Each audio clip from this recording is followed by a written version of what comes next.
오늘 말씀은 고린도 후서 2장 10절과 11절 말씀을 우리 함께 같이 읽겠습니다.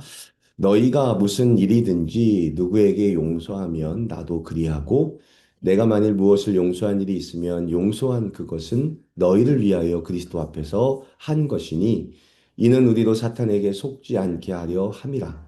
우리가 그의 계책을 알지 못하는 바가 아니로다. 아멘.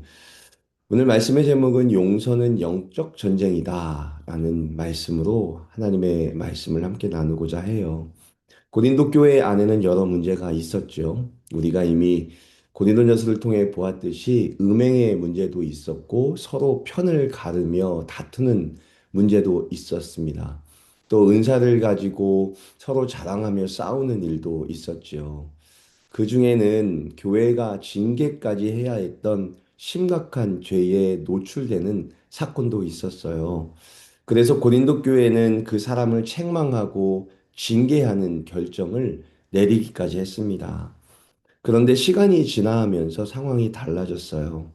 죄를 범했던 사람이 진심으로 자신의 죄를 뉘우치고 회개하면서 교회로 다시 돌아오게 되었습니다. 그런데 문제는 그 다음이었어요. 겉으로는 그를 받아들이는 것처럼 보였지만 교회 안에는 여전히 그를 향한 은근한 거리감과 배척이 남아 있었기 때문입니다. 아마 사람들의 마음속에는 이런 마음이 있었지 않았을까요? 사람은 절대 변하지 않아. 언젠가 또 같은 일을 할 거야. 늘 조심하면서 지켜봐야 해. 저 사람에게 신뢰를 주면 안 돼. 이런 생각들이 교회 안에 은근히 자리 잡고 있었던 것 같습니다. 그래서 이런 상황을 보다가 바울이 이렇게 말하는 거예요. 너희가 무슨 일이든지 누구에게 용서하면 나도 그리하고 내가 만일 무엇을 용서한 일이 있으면 용서한 그것은 너희를 위하여 그리스도 앞에서 한 것이라. 바울은 용서에 대해서 말하고 있는데 이 용서는 죄 지은 사람이 회심하지 않는 상태에서 무조건적인 용서가 아니라 자신의 죄를 뉘우치고 다시 돌아온 자에게 행하는 용서에 대해서 이야기를 하고 있는 거죠. 여기서 말하는 용서라는 단어를 한번 생각해 보겠습니다. 우리가 보통 생각하는 용서는 어떤 뜻일까요? 잘못을 못 본 채 한다. 그냥 참고 넘어간다. 어쩌면 이것을 용서라는 의미로 이해할 때가 있을 수도 있습니다. 그러나 성경이 말하는 용서는요, 그런 의미가 아닙니다. 여기서 사용된 헬라어 단어는 카리조마이라는 단어입니다. 이 단어는 카리스, 즉 은혜라는 단어에서 나온 말이에요.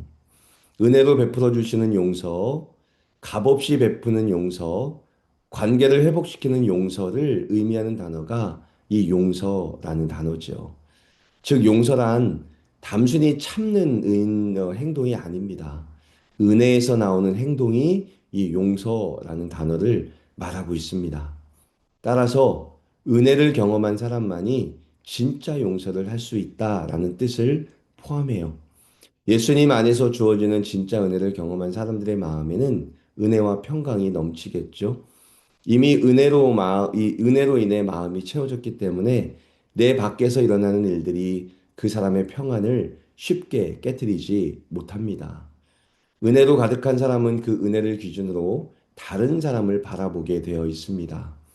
그래서 자신의 죄를 뉘우치고 회개하는 사람을 정죄가 아니라 용서로 받아들이게 되는 것이지요. 그것이 바로 하나님 나라의 공동체의 원리입니다.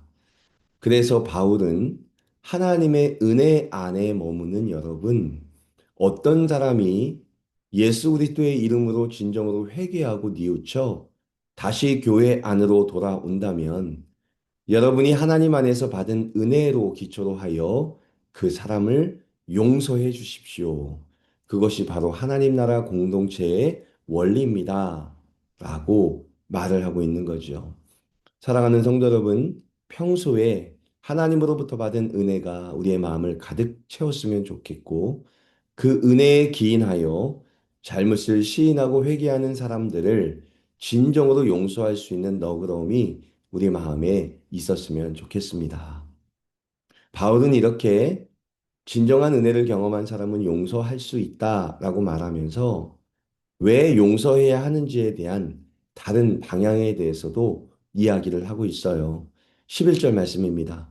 우리는 이는 우리로 사탄에게 속지 않게 하려 함이라. 바울은 용서하지 않는 것을 사탄의 계략과 연결해서 설명하고 있습니다. 또 이 말은 무슨 뜻일까요? 어떤 사람을 끝까지 용서하지 않을 때 사탄이 그 틈을 탄다 라는 말을 하는 거죠. 사탄은 이런 방식으로 역사한다고 합니다. 먼저 사람을 정죄하게 만들지요.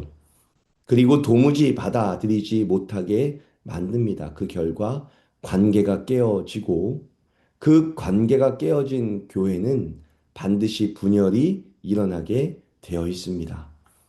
용서를 거부하면 어떤 일이 일어날까요? 어떤 사람이 진심으로 회개하고 교회 안으로 돌아왔는데도 계속 정죄와 거리감 속에 살아야 한다면 그 사람의 마음에는 아마도 수치심이 생길 겁니다. 그리고 절망이 찾아오겠죠. 결국 그 사람은 교회를 떠날 수밖에 없을 것입니다. 바울은 바로 이것을 말하고 있어요. 이것은 단순히 사람 사이에서 일어나는 일이 아니라 사탄이 사람과 교회를 무너뜨리는 방법이다 라고 말하는 거죠. 용서하지 않으면 수치심이 제거하지 않고 수치심을 가지고 있던 사람이 떠나거나 또 다른 문제를 야기하는 것. 그래서 교회가 하나 될 수 없는 것, 그것이 사탄이 교회를 무너뜨리는 방법이다라고 말하는 거죠. 그래서 바울은 말합니다. 우리가 그의 계책을 알지 못하는 바가 아니다.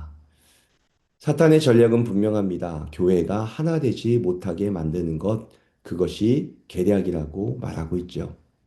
사랑하는 성도 여러분, 복음의 진정한 정신은 무엇일까요? 우리가 회개하기 전에, 우리가 용서를 구하기도 전에 예수님께서 먼저 우리를 위해 이 땅에 오셨어요. 고집불통이고 죄인 중에 죄인이었던 우리를 위해 예수님께서 친히 십자가의 고통을 감당하셨습니다. 우리의 죄를 대신 지고 십자가에서 죽으심으로 우리의 죄가 용서받게 되었죠. 그래서 우리가 감히 하나님의 자녀라고 불리게 되었고, 천국을 소망하는 의인이라는 이름도 얻게 되었습니다. 그런데 만약 어떤 사람이 자신의 죄를 진심으로 뉘우치고 회개했음에도 불구하고 사람은 믿는 게 아니야. 한번 죄 지은 사람은 또 죄를 짓는 거야. 곁에 절대로 두면 안 된다. 라고 계속 정죄한다면 예수님이 보여주신 사랑과 반대되는 것이고 그 교회는 절대 하나가 될 수 없다는 거죠. 그래서 말씀의 제목에서 말씀드렸듯이 용서는요, 단순한 착한 행동이 아닙니다. 용서는 영적 전쟁입니다. 용서를 거부하면 사탄이 틈을 타게 되어 있습니다. 그리고 사탄의 전략은 교회가 하나 되지 못하게 만드는 것입니다. 오늘 말씀을 한번 정리해 보죠. 교회 안에서 일어나는 죄는 분명하게 다루어져야 해요. 필요하다면 징계도 있어야 하지요. 그러나 어떤 사람이 징계를 받고 진심으로 회개한다면 반드시 용서해야 합니다. 진심으로 죄를 뉘우치고 돌아온 사람이라면 묻지도 따지지도 않고 안아주어야 합니다. 만약 그런 용서를 베풀지 못한다면 사탄에게 공격할 틈을 주는 것이고 교회의 하나됨이 무너지는 것이지요. 사랑하는 성도 여러분, 죄를 멀리 하십시오. 혹 죄를 지었다면 회개하고 용서를 구하십시오. 그리고 누군가가 자신의 죄를 자복하고 회개하며 용서를 구한다면 예수 그리스도의 십자가를 기억하며 마음 깊은 곳에서 용서해 주십시오. 나의 감정을 지키는 것보다 예수님이 세우신 교회를 하나 되게 하는 것이 중요함을 기억하면서 진짜 용서하는 자로 살아낼 수 있기를 소망해요. 그 용서는 은혜로부터 시작된 것임을 저는 말씀을 드렸습니다. 용서하기 전에 예수 그리스도 안에서 주어지는 진정한 은혜로 마음을 가득 채우십시오. 그 은혜에서 기인된 용서를 마음껏 베푸십시오. 우리 교회가 신앙의 정죄가 아니라 용서를 나타내는 교회로 분열이 아니라 하나님, 하나됨을 만들어가는 교회가 되기를 간절히 소망하고 그 용서함의 그 바탕에 있는 하나님으로부터 오는 은혜가 지금 기도하는 자리에 나온 저와 여러분의 마음을 가득 메울 수 있기를 간절히 소망하고 소망합니다.